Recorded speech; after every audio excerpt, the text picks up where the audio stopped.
Oh. Oh, hey, Becky. Oh, hey, Danny. How's it going? It's good. How are you? Did I catch you meditating? No, I was just about to say, oh my God, have you seen the new Dharma Drops 3 mala bracelet from Spiritual Junkies? Oh my gosh, aren't they amazing? Amazing. Amazing. Oh, amazing. Oh, Danny, you're good. I know. Oh. I try. Did you hear about the new code for Dharma Drops listeners? No, what is it? 15% off with code Dharma Drops. So you're telling me if people go to spiritualjunkies.com and use the promo code Dharma Drops, DHARMADROPS, they can get 15% off their next purchase. That's right. Oh my God, that's amazing. So I have the Dharma Drops 3 and tons of other bracelets from the spiritualjunkies.com site, and I can't wait to get more. So that means if you go to spiritualjunkies.com, SPIRITALJUNKIES, spell that without looking at it, .com, you can save 15% on a single purchase using the promo code Dharma Drops, DHARMADROPS.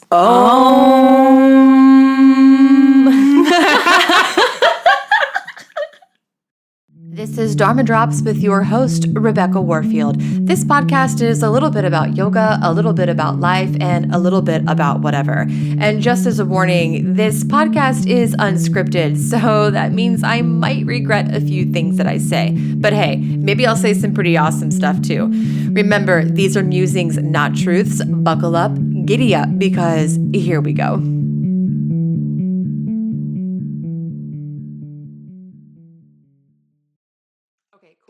Whiskey and yoga. I like both whiskey and yoga. We're in good company. Excellent. Drinking whiskey a couple nights ago, as a matter of fact. Nice. Okay, yoga practice. And then, were you stationed at camp? I know it's Lejeune, but everyone says Lejeune. Were you there? Believe it or not, I went to high school there. You did? I graduated high school from what we called Lejeune High School. Yeah, I know it's Lejeune, yeah? But Lejeune High School class of long time ago. But high school there, and then I've got a little place at Emerald Isle that I go back to every once in a while. Nice. I love Emerald Isle. So I actually lived on Midway Park for a number of years, and I lived. No kidding. Yeah, I lived in Jacksonville. My ex was in the military, of course, so I was there for a while. So I have a little understanding of the Marine Corps background. So that's so wild. In fact, I was just there this past weekend, and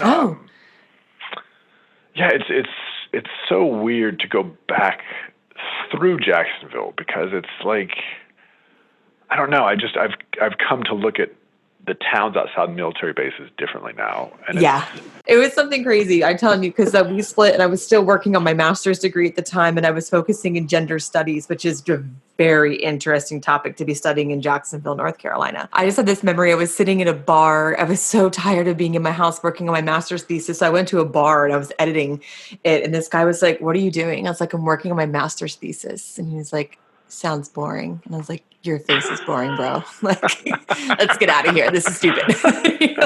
You're so dumb. I like that comeback. Your face is boring. Well, this is why I had to go practice yoga, because I can be a bit of a jerk sometimes. So, we all get there with different paths to yoga. For sure. Yeah, no, it's true. It's true.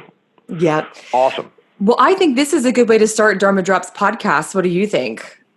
Let's do it. Let's Jump right in. Okay, welcome back, Dharma Drops listeners. This is your host, Rebecca Warfield, and I'm here with my new friend, David Richards, who I asked him how he likes to be introduced, and he gave me a good list. So here we go. Life strategist, firewalker, Marine, and international best-selling author. How's it going, David?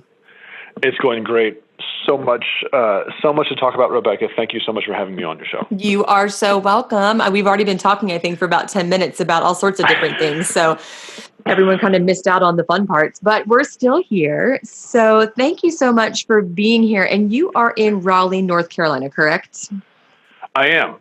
Yes. In fact, we claim to fame, just to make it topical, we just got our first case of the coronavirus, I think 2 days ago. So, you beat me to it. I was going to say something about the coronavirus, absolutely, because that's where Wake County, right? So the coronavirus is alive and well in North Carolina. How exciting is that? Yeah, we're in the news. Congratulations. So Congratulations. it's crazy. Yeah, people are antsy, and we'll see what happens. I just posted this meme on Facebook the other day, and it has like the little baby Yoda guy on it. Do you know what I'm talking about? That Yep. so little baby Yoda guy. And he's like kind of side eyeing the person looking at it. And it's like me wondering why everyone's panicking and buying soap and why you haven't been washing your hands this whole time. Right. Because everyone's Right. all into hand washing right now, which is, I think, has been like something to be into for the last, 1,000 years. It seems like that was taught at an early age. Wash your hands. So, Well, be sure to way wash to bring it back. Yeah, be sure to wash your hands there, though, since the coronavirus is there. Are your yoga studios doing anything to take precautions about the coronavirus? Not that I've seen so far.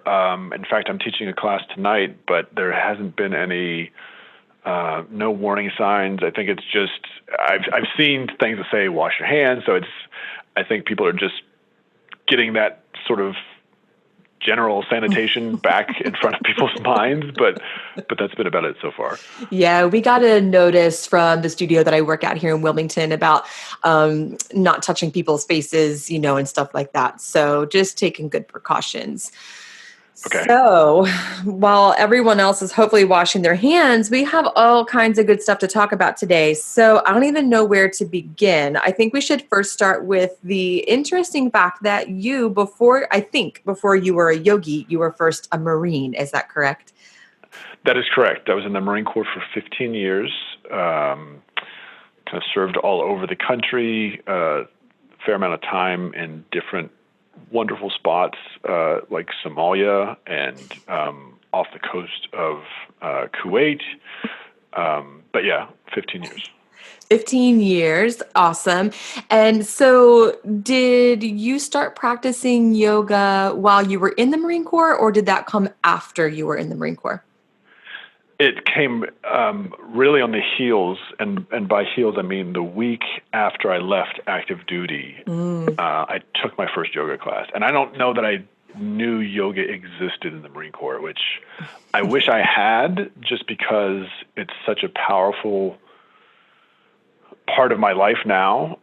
But I got out, was actually at my family's home, and I think I read a sports magazine that said football players were using yoga to strengthen their midsections. And I thought, I lift weights, I'm active, I'll give it a shot. So I went to my first yoga class, and it was a gentle yoga class, no sweating, not a lot of strain. I thought, this is okay. And I said, I'll give it another shot. So I went 2 days later, different class, different style yoga, different instructor, and I'm just watching the sweat pour onto the mat. And we're trying to do a bind. And oh my God, binding is like my nightmare. I couldn't quite get it. And so I'm just watching the sweat, and the teacher comes by and she says, use your hand towel. And so I grab my hand towel and I wipe my face, and she's like, no, use it to bind your hand. I'm like, oh yeah, that's what I was going to do. And so I know that. but it was the best introduction, because, in the Marines, my last assignment was in Central America, and I might, Rebecca, I might get 50 email a week, because I was in Honduras, I was in Panama, I was helping modernize militaries, and I got out and I started working in corporate America, and I would get 50 email in 2 hours, and I would leave work and my mind would just be this noise of traffic and to-dos and reminders and agendas, and I found when I got to yoga, it just got quiet, and I still remember the feeling of how powerful and almost intoxicating that feeling was, to be like, oh my, it's just quiet. I can be still. Like, my mind can be still. I can be in this moment. And it was incredible. I was hooked.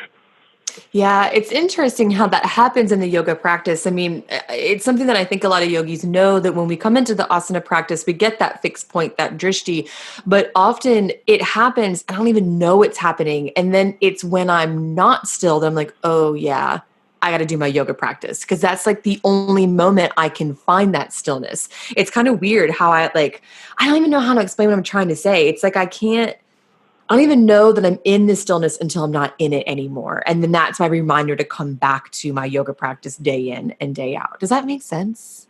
It does, because I think, I think a lot of times between body, mind, and spirit, there's a kind of displacement that takes place.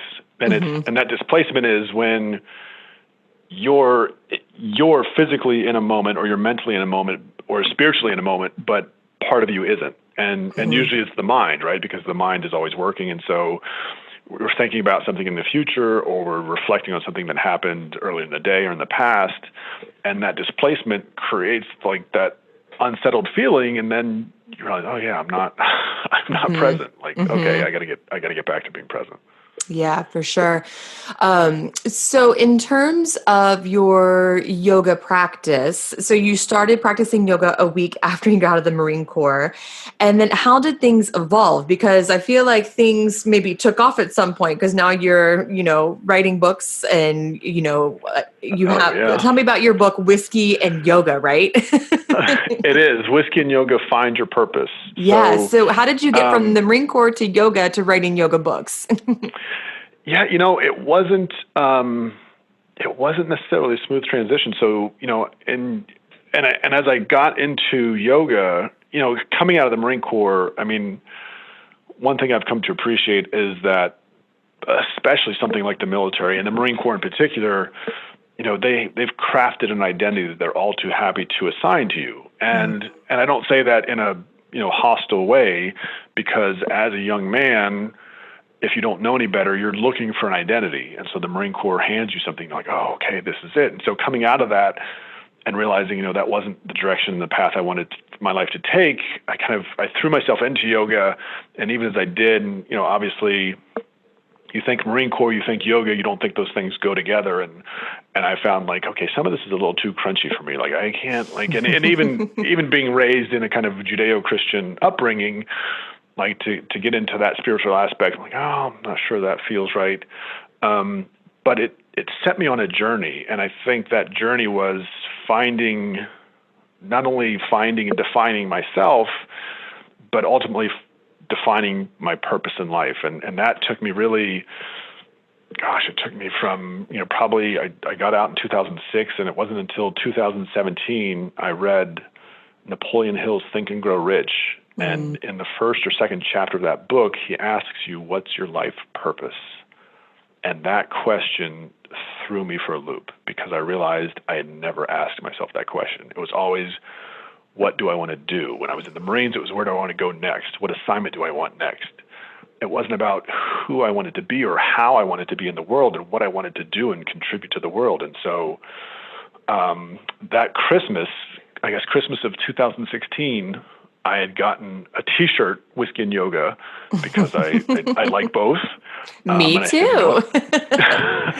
I'm going to write a book called Whiskey and Yoga, and I started in January. First, I wrote a life purpose statement, and I started writing, and I got about 200 pages in, and it was autobiographical, and I was talking about my time in Somalia, and I kind of got around to tax time that year. And I looked at what I had, and I'm like, you know what? No one is going to really care about someone finding their life purpose. I gotta make this more impactful, more meaningful to people. And so I threw 200 pages away. I sat down. I wrote a 10-chapter outline for a self-help book about helping people find their purpose in life. And then 2 months later, I had Whiskey and Yoga, and then it got released in October of that year. And went on to become an international bestseller. So I have not had the pleasure of reading Whiskey and Yoga yet, but I feel like I need to read it, because this is something that I struggle with frequently, my life's purpose. And I have a propensity toward the existential crisis. I don't know why. I've had the existential crisis many times in my life.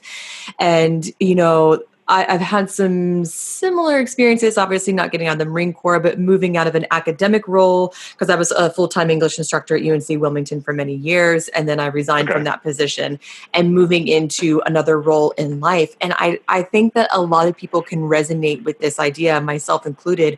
What is my soul's purpose? What am I here to do?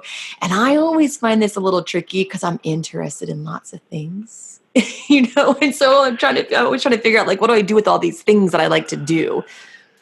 Yeah, and so I'll share with you. So, and it's interesting. So I wrote a purpose statement, and I don't remember exactly what the one was that I wrote, but then I went to that same year, 2017. I went to 2 Tony Robbins events, and one was in Florida, and you wrote out a life purpose statement there. And so, what I came away from that event was the purpose of my life is to be a force for change, writing and speaking with passion, and sharing life's joyous moments. And I carried that life purpose statement with me for the last 2 years. And then this past December, I said, you know what? It's time for a tweak. And nothing major, but all I did was I said, okay, what do I want to change about this? What's different, and how am I different? And so I came up with the purpose of my life is to be a force for progress, speaking and writing with passion, and sharing life's joyous moments. And the crazy part about that was all I did was flip speaking and writing and progress instead of change. A week later, I had 2 people approach me about coming to speak in front of their groups. Interesting. A week after that, I met someone from John Maxwell's team who said, "Hey, we do a public speaking certification program. Would love to have you come, be a part of that program." And so I'm doing that at the end of the month. But just those little tweaks, and you realize, like, the universe is like, okay, you're on the right path. You're good. Yeah, I recently, my poor Dharma Drops listeners are probably so tired of hearing me say this, but I was recently listening to the audiobook, You Are a Badass at Making Money. And I've talked about this book endlessly. And one of the things that Jen Sincero, the author, notes is that the universe doesn't work with ambiguity. So if you're out there, like, trying to figure out your purpose in life, but it's wildly ambiguous, or you're not coming back to it time after time and refining it, that doesn't work for the universe. So I think it's interesting. You flip 2 words around and change a little bit of the language, and suddenly things start to open up because you're creating more clarity. That's it. And really, it's not, what I tell people is your purpose isn't a job. Your purpose isn't, my purpose is to type Excel spreadsheets. And it's not that.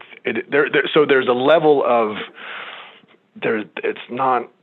it's not unfocused, but it's more general than my a job or role. And those 2 things, I love speaking to people. I love writing. I love sharing joyous moments with people. So that all works. And in 2 years, I'll look at it again and tweak it. But it's going to be, you kind of have to work on the universe's level too. And I think that's a great point that you bring up. You can't just, if it's ambiguous or it doesn't feel right, then maybe it isn't right. But get something on there and look for the signs, and you'll have a sense of, okay, this is making sense, or no, maybe this is what I need to change. Absolutely. And I think too, what a really important part that you brought up is that your purpose isn't a job. And I can't speak for anyone other than myself, but I fall into that trap all the time because, like, growing up, career and work was such an important emphasis in my family and in my upbringing that it's hard to separate out purpose and work, Yep. So that's a good takeaway for sure. Well, we're conditioned that way, right? Most of us are conditioned to go through these milestones in life. And I think, you do that. What I've come to appreciate, I just read Adam Grant's Originals book. Oh yeah. I haven't read that yet, but I've seen it and I've heard good stuff about it. Yeah, it's really good. And he brings up a point. He said, there are people who are okay with the status quo. Like, they're the people who are going to do those check boxes, go to college, start a job, get married, white picket fence, 2 kids, golden retriever, got it. And that's good. But there are people who aren't going to do that. And there are people and those people who don't do that are the people who change the world. And it's not that they're any better than the status quo people. It's just that you're different. And what I found in my life, and it took me a long time to get there, was, oh my gosh, stop trying to be the status quo, because that's never who you're going to be, and it's never who you were meant to be. Yeah, for sure. And I think, like, the status quo is easy to fall into because it seems so safe and secure. And there's a big risk to move outside of that, but fortune favors the bold. And I don't mean monetary fortune necessarily, so it does take a lot of bravery, I think, to move out of the status quo and into, you call it whatever you want, your original self, your truth, whatever you want to call it. Yep. Yeah, because, and it's a beautiful point, right? Is that, I was telling someone a while back that, life has almost become like a carnival. Like there's so much entertainment being thrown in our faces, and people are barking for your attention, and like there's cheap food, and it tastes sweet, but it's not really good for you, and you have this great time. But then if you fast forward and you're like, okay, so if I stay in the carnival for the rest of my life and then I get off the last ride and I'm like, wait, that's it? Like that was my life? No, I don't want to do that. Like I wanted to do something more. I wanted to contribute. I wanted to do something more valuable than just be entertained. Then it's kind of too late. And so, yeah, it's amazing, especially, in the information age today, how much we're inundated with information and just so many types of different information. It's exhausting. I'm exhausted sometimes, and I contribute to this. I'm just as guilty as anyone else. I mean, I run a digital business, so I'm contributing to the noise all the time. And that's something I think about a lot in my professional life is how can I, there are these things we have to do, like post on social media and like upkeep our businesses, but how can I do that, but also provide value to people's lives rather than just creating more chaos to their lives? And that's a really hard balance running a digital business for sure. Yeah, it's one thing, it's like if you ever saw the infomercial for the slap chop. Like the guy have really good examples. It's the slap chop, and the fact that he could say on TV, "You're gonna love my nuts," and get away with it. You're like, come on, really? But it's like, all right, is this really gonna make my life better? And I think when you're, so I think there's, you have to discern. Okay, is this good information? Is this bad information? I did a Spartan race with some friends in California. At the end of January, and we got home from the race. It was 2 races in one weekend, but we got home from one of the races, and so we kind of just wanted to chill. And there's some TV show, and all it is like basically YouTube videos of people failing at stuff, like messing stuff up. I have watched many a fail in my life. Yeah. I'm going to be honest, many a fail. But it's like in the terms of mental nutrition, it's not. That's mental. It's mental junk food. It's mental junk food. Yeah. So you just be like, all right, people talk about health and fitness. I got to watch what I eat, but we don't think about what we consume mentally. And I think so I think I appreciate your introspection on, am I contributing to the problem, or am I? And I got to think, just based on the 29 minutes we've been talking, that your mental nutrition, what you provide people, is healthy. Thank you. I try. And really what Dharma Drops, my goal with Dharma Drops has been to provide, I like that phrase, mental nutrition, a balance of mental nutrition and also a little bit of entertainment. Because one thing that I do think happens sometimes in the spiritual, holistic yoga world is it becomes so serious and so intense that we don't really get to enjoy our lives. So I do work really hard to balance that. Yeah. No, and it's a beautiful point, because we think, whenever you talk spirituality, there's a sense of sacredness and this reverence, and we gotta be, wipe your feet kind of thing. And it like, life is meant to be fun. Life is meant to be beautiful, and spirituality can be absolutely hilarious and beautiful at the same time. Mm-hmm. It's the full spectrum of it. I took a workshop with the teacher, Manorma, a few years ago. She's a Sanskrit teacher. And when she was very young, she was studying Sanskrit, and her teacher, who was from India, she'd go to a class with him all day, and they would study all day. And then he would say to her, and this was like, I guess back in the 90s, and he would say to her after class, okay, go watch Terminator 2. And she was like, what? But his point was like, you can't be inundated with this all day, every day, because there is this full spectrum of life, and that the spirituality practice is beautiful and that encompasses all of it,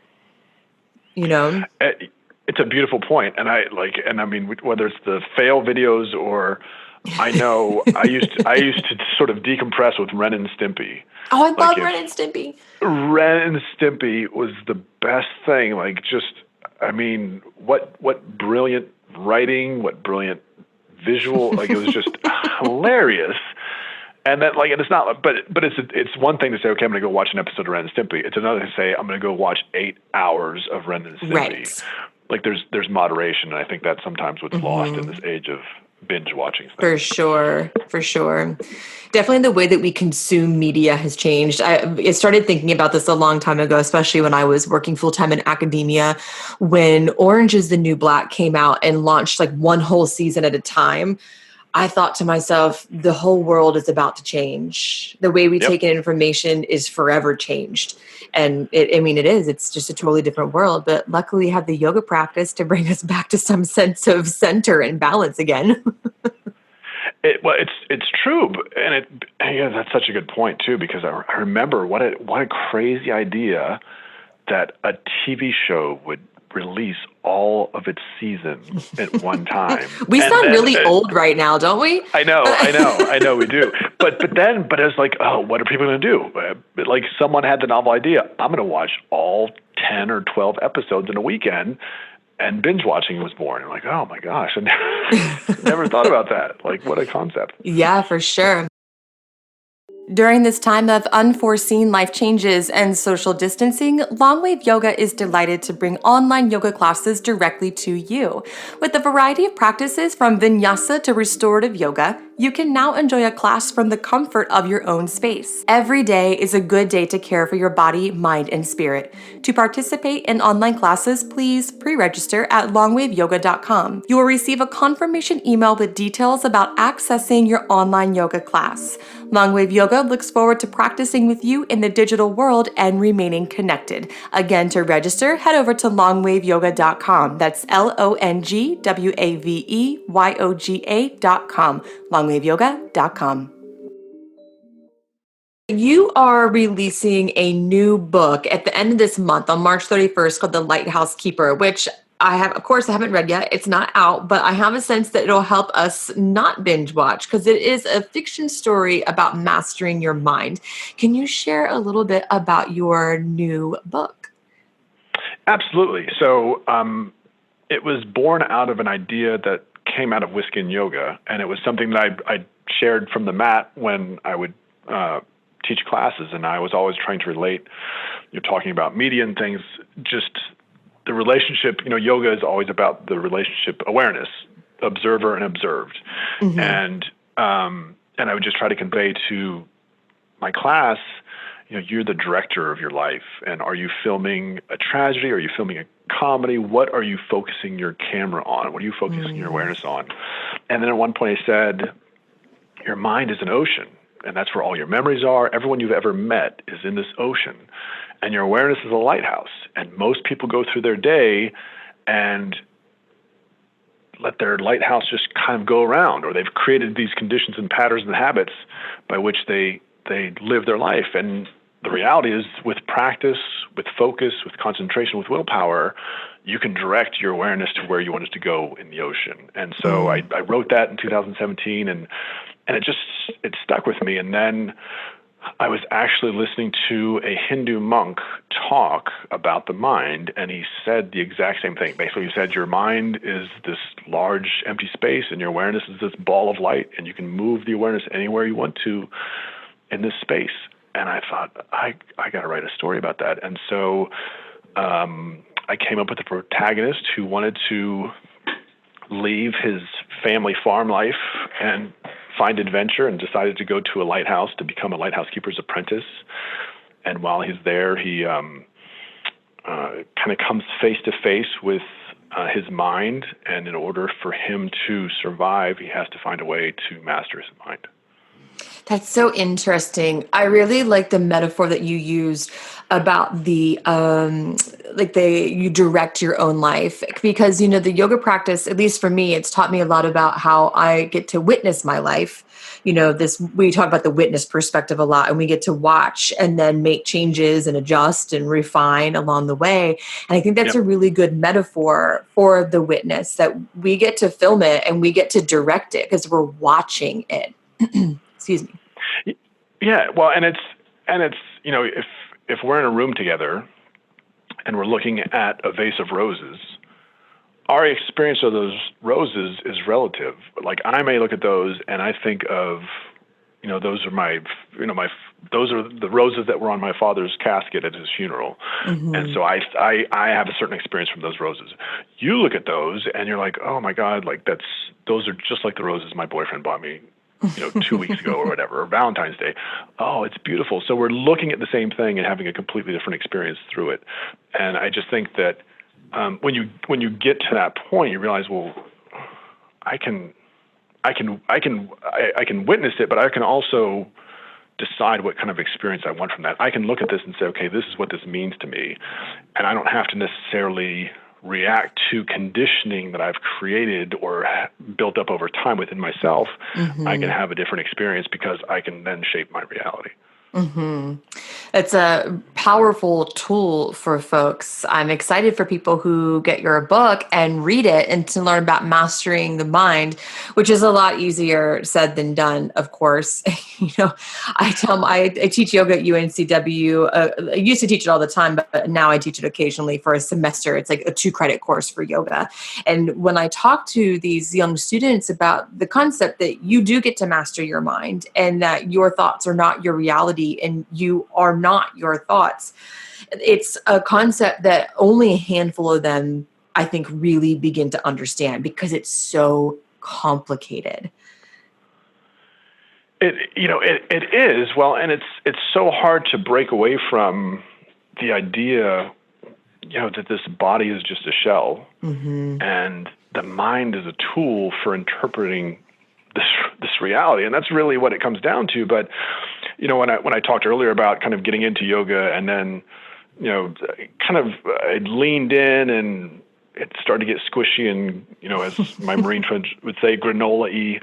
So I pulled back a little bit. But then when you study quantum physics, and you hear about the experiments they've done with light, where light is either a wave or a particle, but it's dependent upon what the observer is looking for. If the observer is looking for a wave, they see a wave. If the observer is looking for a particle, they see a particle. And then you hear about, and I don't remember the name of the Japanese professor who did it, but there's a water experiment you can look up on YouTube where, and so you see, well, reality is shaped based on our thoughts and based on how we perceive things. And so then you realize, well, wait, okay, so if we go back to what Tesla said, whenever he said it, that all matter is energy vibrating a certain frequency, then that's ubiquitous. Like everything, right. It's not just this soap I have, or it's not just this cup. It's everything. And they're like, well, if that's true for everything, then this kind of starts to feel like the Matrix, and everything's ones and zeros. And so, okay, well then what power do I have called consciousness or awareness, and why do I have that if this is all energy? It takes you to a deeper place, right. And then I think it becomes easier to separate, okay, mind and body and soul and spirit are different things. It's not, there is no material world. It's just this thing that we call reality, but that's how we define it. But it's all vibrating things. These things for me often first make my brain feel crazy. And then they also are very fleeting for me, which is something I talk a lot about in my yoga classes, that the understanding of this, at least for me, often it's like, I got it, and then it's gone. And then I got it, and it's gone. And I got it, and it's gone. But I think that's the practice of it all. That's why we do things like we come back to our mats, and why we do things like, self-study, svadhyaya, and spiritual practice, to keep reminding us of this, because it's so easy to forget about it. It's so easy for it to just fall away and get back into binge watching Orange is the New Black. No, it's because you're right. Well, because it feels very material, because like I can pick up things and it's solid. If I stub my toe or bump into a door, it hurts. Like we have a physical reaction. And so, and really, that's how we transact in the world, through, physical, whether it's intimacy through physical touch, or it's, that's the currency by which we conduct our lives. But it's when you get to the mat, and it's when you get to stillness, and you're like, okay, this is all something else. And like if I go back to this idea that everything's energy, all right, then what am I in this energy? And if it's all energy, then you start to see, okay, wow, yoga really is right. We really are all connected. We're all just vibrating differently, but it's all vibration. This stuff just makes my brain go crazy sometimes. It's like, it's just a mind fuck, for lack of better words. You know what I Nicely mean? said. Well, I mean, we've already covered a lot of ground. We've got Ren and Stimpy, Orange is the New Black, and matter is energy vibrating at a certain frequency. I mean, it's all related. None of this is just some random thing. It's all related for sure. Yeah, it really is. I mean, that's the crazy part that we call life. Like, it's all related. There's you can't. I mean, there's causation to everything, and arguably the universe. The universe began with causation. So, and there's something to learn from everything. So recently, Bill Mahoney was on the podcast, and some other guests have talked about this a little bit too in the past, but it is all part of the practice. Like, we kind of joke about things like Ren and Stimpy and binge watching and stuff like that. But the practice is asking us to witness our lives and then to learn from our experiences and to create a greater sense of self, I say with a capital S, to see like, oh, actually, I am giving in too much energy toward things like binge watching TV and not enough time toward meeting or working toward my purpose. Or, oh, actually, I am just riding these carnival rides and not really contributing to the world, but that's part of the whole experience. So if we just write these things off and say like, oh, well, that's TV, you can't be a yogi, we're not actually doing the work. The work is also in those experiences. It is. Oh my gosh, what a great point. And I'd look back and in some ways, I'm like, oh my gosh, it's taken me so long to get to where I am. But in other ways, like, I immediately flip around. I'm like, oh my God, I can't believe I got here. Like, what a relief to have made it this far and to reach this level of awareness. Never mind that it took decades to get Sorry there. If you can hear my dog snoring. Hold on. My dog. Okay. He is snoring so loud. Sorry. We're putting him to sleep. Oh no. Aww. That's all. He's a French bulldog. That's all he does. So don't worry. All the Dharma Drops listeners, they're very used to hearing Hank snore in the background, but it's particularly loud right now. Sorry. But you bring up such a great point, and I was talking to someone at lunch today, and I don't want to get too far ahead, but I was talking about my third book, which we talked a little bit about before we came on the air. I don't know how you write so many books. It takes me forever to write. I'm the slowest writer on earth. It's I just get the ideas, and then you kind of massage it and figure out the words that don't work, and plus it's just a practice. It's just consistency in the practice. But I'm like holding my face thinking about it. I just have my hands over my eyes, which I shouldn't be touching my face because the coronavirus is in North Carolina. But that's right. What are you doing? I'm getting the coronavirus. Don't do it. Sorry, I digress. What were you saying? No, but we're so caught up in, life is so busy. And for most of us, we live life with a phone in our hand. And from the moment we wake up to the moment we go to bed, we're looking at this phone and we're doing stuff. There's so much to do. And I still remember early in my Marine Corps career when we got our first computer, and it was going to change the world. It was going to be like, oh my gosh, we have this computer. And all we did was print off, like, we had a morning report that we had to walk across the street and basically said, these are how many Marines are here today. These are how many Marines are sick. These are how many are on vacation, et cetera. And so we used to handwrite the report. Well, the computer, then we could just print it out, and we still had to walk it across the street. But then one day, the internet came, and we didn't have to walk it across the street anymore. We're like, oh my gosh, life is going to be so much easier now. And all we did was fill up this space where now we can have 50 emails in 2 hours that we can't possibly do everything that we need to get done. And so what I was sharing with this person, I said, it's not about what you do, it's about who you are. And it's about who you are and who you want to be, because once you figure out this is who I am and this is who I want to be, and let's say if this is who I want to be in health and fitness, or this is who I want to be in relationships, you start to get an idea of how that person thinks, what are their habits, what's important to them, what's not important to them. And then you can kind of create a pathway between who you are and who you want to be, and you realize these are the things that are important to me now because this is important with who I want to be, as opposed to 8 hours of Ren and Stimpy, and not so much important anymore. I mean, so but I think it also comes back to purpose too, right? Like if my purpose is if I can help people get shortcuts that they don't have to take 30 years to get to a better version of their self, and they can do it in a year or 3 years. Oh my gosh, that's what a chance I have to maybe impact someone's life, and it starts to kind of turn around and say, it's not about me, it's about helping people figure things out in a better way, or to be better, or to, get to a place quicker than I got there. And what an amazing world we live into, where, I do believe that there is value in time and effort, that can create long-term change. But what an amazing world we live in, though, where we can communicate just like we are right now. You're in Raleigh, I'm in Wilmington. There's people in 170 countries listening to this conversation, and we can share our ideas, we can share conversations and our purpose with people, and it really can create change almost instantaneously. It's incredible. Well, and even if you, I just started listening to Becoming Supernatural, Dr. Joe Dispenza, and he talks about the difference between Newtonian physics, that we all grew up on, where change takes time, and the quantum realm, where time and space have different meaning, and you can, through the meditation practice that he's helped create, people are transforming who they are, transforming who they are as a person within days. And the quantum stuff is crazy. It's so insane. Interesting. Mm-hmm. I want to be an Avenger and go stop Thanos back in time as part of the Infinity War. But no, it really is.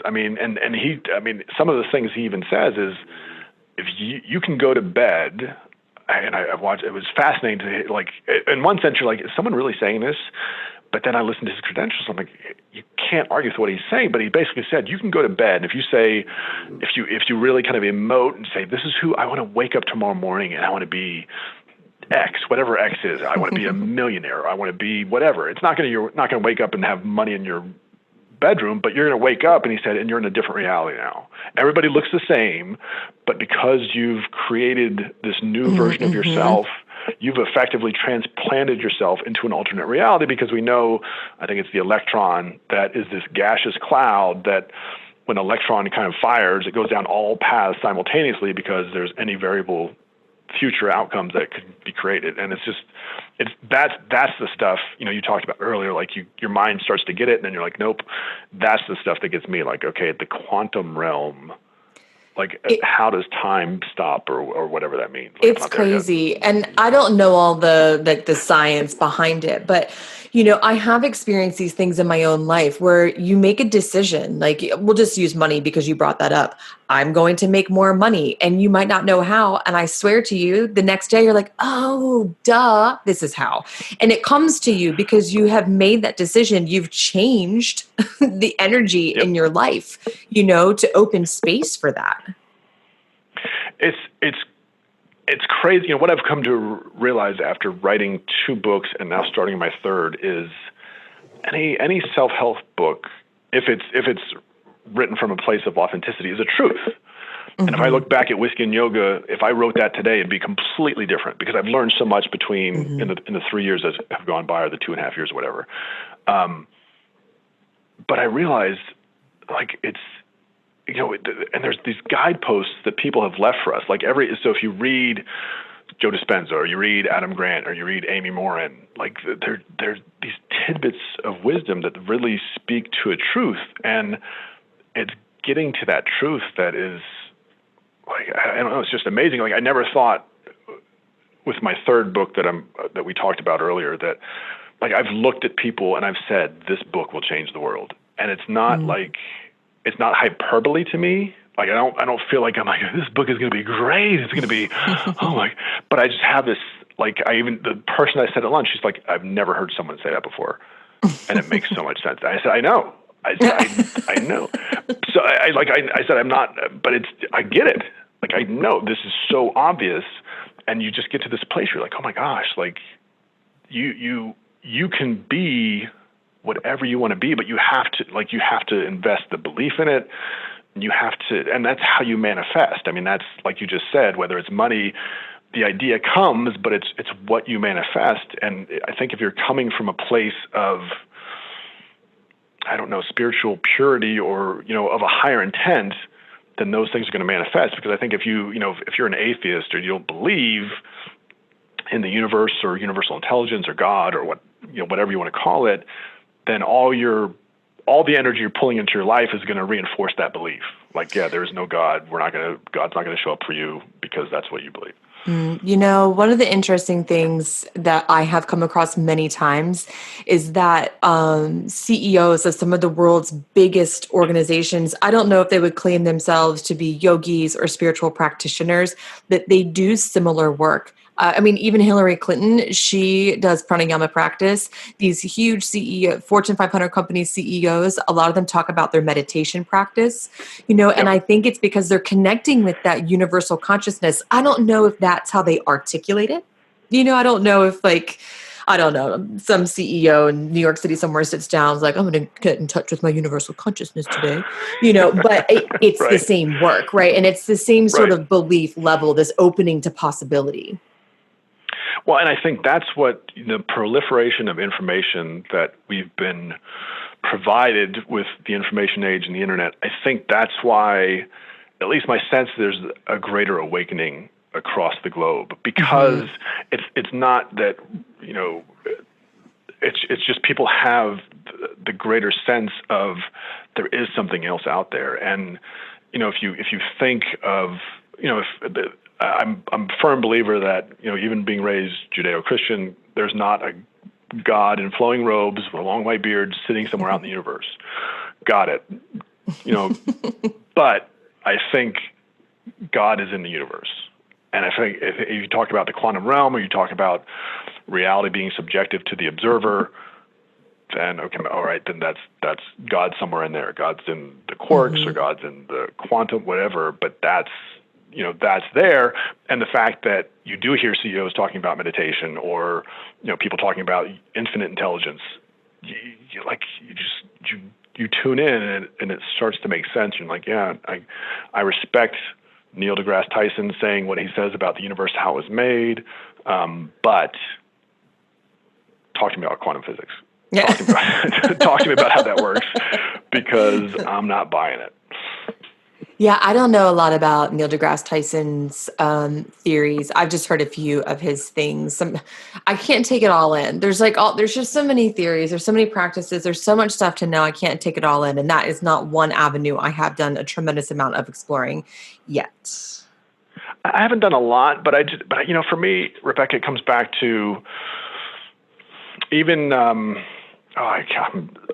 Stephen Hawking said, that, well, maybe the universe there are just infinite universes out there, and they just spontaneously appear. And I'm like, okay, so if that's true, then like a horse should spontaneously appear in my office. Like, so if spontaneity is part of creation as opposed to some kind of causation, then we should be seeing spontaneous things a lot more often than we do. And the last time I checked, I haven't seen a horse spontaneously appear anywhere. So I don't know. I get, like, if you want to explain the laws of the universe, great. Tell me how the laws got put into place, because it's not like we didn't create the laws, we discovered the laws. And so, yeah, it's, I don't know.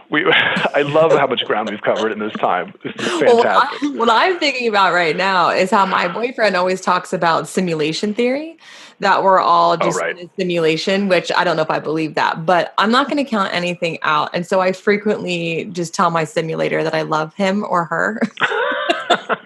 Just so they're nice to me. I was like, hey, love you. Yeah, but that's gratitude for the simulator. Nice. Yeah. And it's also just to let them know I'm on to you. I'm on to your simulation. I know what you're up to. Yeah. So far so good. I've enjoyed my simulation so far, to be honest. So it's been pretty good. It's been pretty good. Pretty good. So when we started recording, I said to David, what do you want to talk about? He's like, whatever. I had no idea we were going to talk about simulation theory. None at all. This is awesome. That is definitely we're covering some territory that has not been explored yet on Dharma Drops podcast. One, and I hopefully your audience can hear it, but I felt like we instantly kind of got into a groove before we went on the air, and that's just carried over. And so it's I love that we've covered all manner of things, and it's exciting, and hopefully, your audience has taken some value. Hopefully I've delivered some value to your audience today. One of the things that I wanted to ask you is a little bit more information about how we can find the Lighthouse Keeper. Yeah, thank you. So DavidRichardsAuthor .com is my website. I'm also on Instagram on David Richards Author. It comes out on Amazon March 31st, so it'll be Kindle and hard copy form, and then I just bought a microphone and muffle, and then I'm going to hang some shirts up in my office so to dampen sound, and at some point I'm going to do audible versions of Whiskey and Yoga and the Lighthouse Keeper. Oh, nice. I love audiobooks. That's the easiest way for me to, quote, read books right now because my life is so crazy busy, but I can listen all the time. I don't know why I didn't think of this sooner, because I have no extra time really. And so when I'm driving in the car, I'm listening to a book because it's 20 minutes of, I can get through a chapter or maybe 2 chapters, but it's so easy, and it captivates me as opposed to sitting down and opening pages. So I know that there's an irony in saying that as an author that only has physical or e-copies so far, but yeah, Audible is in my future for sure. Awesome. Oh, I know what else I wanted to ask you. I lost my train of thought for a minute there, but I know what I wanted to ask you. So you said you're a firewalker. Can you tell me more about this? Yeah. So Tony Robbins has an event called Unleash the Power Within, which is really fundamentally about getting you to let go of any limiting beliefs you have and embrace new beliefs that are empowering for you. And so the first night of his event, and it's crazy because you talk about energy and everything being energy vibrating a certain frequency. The energy that he is able to generate in an audience, and this was up in New Jersey, and there's probably 16,000 people in the audience. Oh, whoa. But we went from, I think he got on stage at 12:30 in the afternoon, and at midnight we went outside to go walk on fire. And so he has, 50 rows of coal, fresh coal that's, hot. And you go and you take anywhere from 4 to 6 steps on the coal and you walk on fire. And then you go back inside, and you're inside probably till 2:00 in the morning. I think I got home the first night at 3 a.m. Oh my God. And then back the next day at 8:30 in the morning, and then we went for another 18 hours or something. That's exhausting. But it's not. That's the crazy part. That's the crazy thing about energy is you're hardly eating food. I mean, whatever you bring, that you'd have water and stuff. I think we had 1 meal a day that they actually would sit down for. But otherwise, you're going for almost 20 hours, and I had a huge blister on one of my feet. I mean, it was massive, and I went, and you're jumping up and down. There's all this energy. You're walking. Didn't bother me at all. Didn't bother me. Happened Thursday night. Didn't bother me Friday. Didn't bother me Saturday. Didn't bother me Sunday. I had to leave early to catch my flight, and so as I got into my Uber to go to Newark International, my foot started throbbing. By the time I woke up the next day, I could barely walk. Oh man! And it's because it's the energy. Like you're in this energy of 16,000 people who have this beautiful energy that is created, and then you get away from that, and your body's like, oh yeah, okay, so now I'm gonna hurt again. And it's focus. It was the most insane thing. And focus. I think about these things sometimes too, just like a small example in the yoga practice, we become so focused. We talked about this. You become so focused, all the other noise drowns out, And when you're focused on something, and obviously if you're enjoying it and benefiting from it, the other things start to fade away. The blister on your foot doesn't matter quite so much because there's other things that are more valuable at the time. Oh yeah. No, it was surreal because I remember sitting down in the car and just being like, okay, I can feel like my foot's starting to throb. And I had a little hobble when I got to the airport. And the next day I'm like, I need crutches. Was it from walking on the coals, the blister? It was, yeah. But it was just, it didn't bother me, when I was at the hotel, and you're at the hotel, 5 or 6 hours before you're going back into this cauldron of amazing energy. But yeah, it didn't bother me for a couple of days until I was actually leaving the event to head home. So It's so interesting. I don't know if I'd be brave enough to walk on those hot coals. There's a trick to it where he kind of keeps your mind occupied, because that's the thing. And you don't have to. I mean, I don't know how many people opted not to, but I don't know. It's empowering. Part of it's, your mind over matter.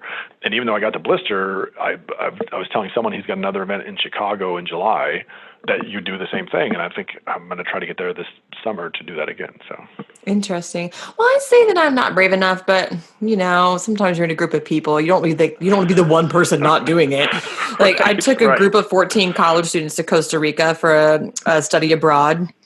Nice. And they all wanted to go zip lining. I did not want to go, but I was not going to be like the one person who didn't go zip lining. So I did go, and it was terrifying. Have you ever been zip lining? I have done something like it in the Marines, but not in a civilian. Not doing it again. I don't need to be 700 feet in the air again. That was a one-time thing. It doesn't sound like it was a rewarding experience. Actually, it was really fun and it was rewarding. Cool. But it's, the more times you do things like that, the more chance you have. The more times you zip line, the more chances you have of dying zip lining. So I'm just not going to do it. Simple as that. No, it makes sense. Like we used to in the Marines, you'd get into back to something like the transport helicopters, and first, if you've seen, I know you've seen them, the double propellers on top, and so first it's vibrating because the rotors, and so you're kind of it's sort of relaxing because it kind of puts you almost asleep. But then you're watching like hydraulic fluid is leaking out of the ceiling. And like the crew chief who's in the back with the Marines is like, don't worry, you only want to worry if it stops leaking. And you're like, great. Okay, well, let's take off then. Let's see what happens. So, yeah, no, I'm with you. Oh, sorry. Go ahead. I was just saying that certainly there are certain things where there's a thrill to doing it, and then once you're done, I'm like, okay, I'm done. I don't need to do that again. This is a good example, though, of why the military probably needs more yoga, which I have heard that they are incorporating more mindfulness practices these days. I don't know. Have you heard anything about that? Yeah, it's interesting. I spent 3 years in Japan as a kid, and I got kind of enamored with samurai culture and Bushido, the warrior spirit, and I just didn't think or didn't know how to kind of translate that in when I was on active duty, but I did. There's something called Yoga Warriors, and there's actually programs that have been put together for veterans or military personnel suffering from PTSD, and it's in some ways it's so humbling to see grown men who are afraid, and reluctant to even be vulnerable in a yoga position. But you see the need for it because there's absolutely that mind-body connection. And I think for so long, particularly in the West, we've taken that not for granted. We just have overlooked it. Yeah, for sure. So it's nice that it's kind of getting a following to it. Yeah, for sure. I had to go to the IRS the other day, and the guy that was in there, he had this Marine Corps memorabilia up on his walls. And I asked him, I said, were you in the Marine Corps? And he said, yeah, I was in for 11 years. And we just chit-chatted for a minute. And I don't even know how I got there. I said something about I do yoga. And he was like, they're incorporating more yoga into the military these days. And he was talking about that. And then he looked around. He's like, but you see this sitting at a desk right here? This is death. I was like, okay. Gotcha. He was a very interesting guy, but he was talking about how he's been hearing more about the mindfulness practices that the military is incorporating. So that was good to hear. Yeah, that's encouraging. And it's good too, because I think there's so much bravado in at least in the Western military structure. And I think, the mindfulness it calls to me to that Bushido and samurai ideal, and I think certainly it would be good if we could get more of that in the U.S. military practice. Yeah, for sure.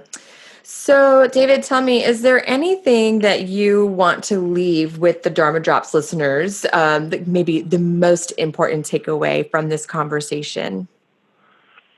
Thank you. First, let me say thank you so much. I'm so Yeah, of grateful course. to have had time with you. I would say, if you're feeling stuck, don't fight it. And what I mean by that is it's okay to accept your limitations, because when you do that, you're giving yourself grace to become something better. And sometimes we resist and we fight who we are because we don't want to accept it or can't accept it. And I found through my own experience that just stepping into that, being, oh my gosh, yeah, I was a bad husband, or I was a bad whatever, or I could have done better in this, or I did the best I could. Then when you accept that, it's kind of like your chance to reboot and become the next version of yourself. And so don't be afraid to, don't be afraid to be imperfect, because that's how we get to be a higher version. Yeah, and we're all imperfect. And luckily, we have all Yep. these amazing practices to help us move through this well, it's a perfect path that we're on, but our imperfect selves down a perfect path. That's so hard to say, towards a higher self. So I think that's a great takeaway. Awesome. Oh, one more question. What's your favorite Sure. whiskey? What's your favorite whiskey? Oh, I'd go with Glenmorangie. I don't know if I've had that one. I've been drinking, Aaron and I really have been enjoying Basil Hayden's lately. It's pretty good. Have you had that one? It's they've got I haven't had that one. They have Glenmorangie's just got a couple different flavors that really speak to me. They've got one, I think it's called like a Signet, but it's got like a chocolate, almost coffee flavor. Oh, shoot. Yeah, it's really good. I've got a 40-year-old bottle of scotch that I'm holding on to. Oh, damn. For when my next book launches. So That's awesome. But yeah, we'll see how it does, and if it does what I want it to do, then I'll open it up. Awesome. If the Dharma Drops listeners want to get a hold of you, where can they find you? Sure, davidrichardsauthor.com, David Richards Author on Instagram, and you can actually find me on Whiskey and Yoga on Facebook. Awesome. And guys, you can always find me on Instagram at Dharma Drops Podcast, and all the shenanigans are on dharmadropspodcast.com. David, thank you so much for being here today. I really appreciate your time. Rebecca, it was a pleasure. Thank you so much. Thank you so much. All right, guys, until we meet again next time. Bye. Thanks so much for listening to this episode of Dharma Drops. And just to help make your day a little bit brighter, little Hanky wants to do a trick for you. Hanky, speak. Yeah, good boy. One more time. Hanky, speak. Yeah, good boy. Don't forget, if you want to follow all the Dharma Drops shenanigans, you can find me at dharmadropspodcast.com and on Instagram at Dharma Drops Podcast. Additionally, don't forget to rate, review, and subscribe to Dharma Drops Podcast on whatever app you're listening on. It's a great way to show your support and to share the podcast with others. Okay, my friends, that's it for this episode. Hank wants to say bye to you guys. Hanky, speak. Yeah, good boy. All right. Bye, guys.